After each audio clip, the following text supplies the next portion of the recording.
The year is 1832. You see enslaved laborers raising huge 100-ton stone columns into place.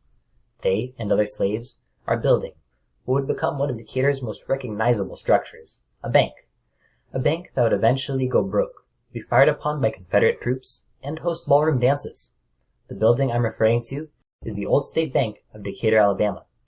Over the course of its history, it has played many roles in downtown Decatur, functioning as a hotel, hospital, and a civic center. I've been researching the history of the bank for the past few weeks, and am excited to share its intriguing story with you. We will learn how the bank came to be, the important events that have taken place during its 191-year history, and the challenges that it is facing today. To better understand the bank's role in Decatur, let's take a look at how it came to be. In 1830, Alabama created a state-run banking system headquartered in Tuscaloosa, with 3 additional branches that would be located in Mobile, Montgomery, and Decatur. The Decatur location was controversial due to the area's extremely small population.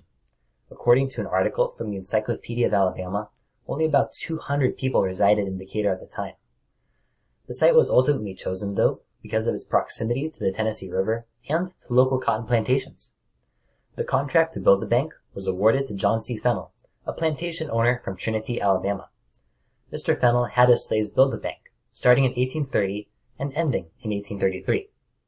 An article from the Alabama Historical Association notes that the project cost $9,842 to complete. Now that we know how the bank was built, let's take a look at the important events that have taken place during its history. In an interview with James Burton Documentaries, David Breland, director of the Old State Bank, described how the different floors of the bank were used. The first floor of the bank housed the vault, and was where most transactions would take place. The second floor of the bank was where the manager lived with his family, and also where more formal meetings were held. The bank was profitable until 1837, but by 1842, it had managed to accrue $1 million in debt. Adjusting for inflation, this would be about $32.6 million in today's money. In an interview that I conducted with Mr. Breland, I asked him why the bank failed so horribly. He responded that it was doomed to fail.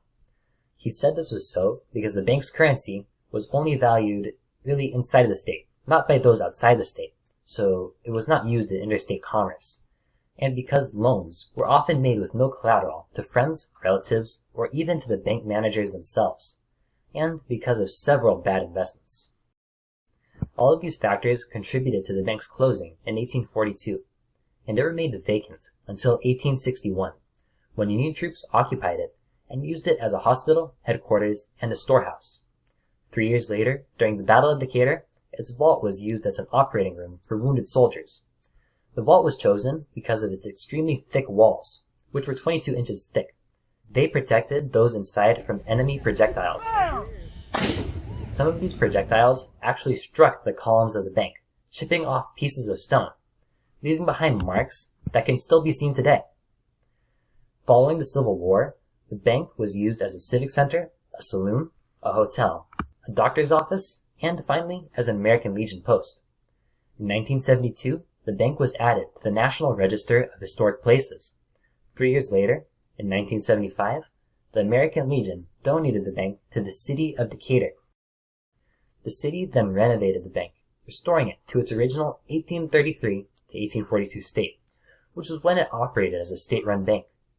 It opened as a museum in 1984, and ever since, it has functioned as one for the community to enjoy. But recently, some rather costly issues have arisen. Earlier this year, the bank closed because of some rather serious foundational and structural issues, such as sagging floors, cracking walls, and sinking stairs. In an interview with the Decatur Daily, Mayor Tab Bowling, mayor of Decatur, stated that the bank would cost around $3 million to repair. And on its website, the city says that the repairs will not be completed until 2026. Once the restoration is complete, the bank will once again be opened for the public to enjoy. And that is the unique story of the Old State Bank and where it stands today. All the way from uncertain beginnings in the halls of the Alabama State Legislature to a failed bank and army hospital, this one-of-a-kind building has seen it all. And even though it's closed today, it will probably be open again in 2 short years, serving as a tangible reminder of Decatur's unique history. If you ever find yourself traveling through Decatur, then I would highly recommend that you visit this significant part of North Alabama history, especially in December, when you can walk through the Founders Park Christmas tree display, located right across the street from the Old State Bank. It is here that we stop merely learning our history and start making our history. So go out and explore this fascinating world that we call home. Thank you.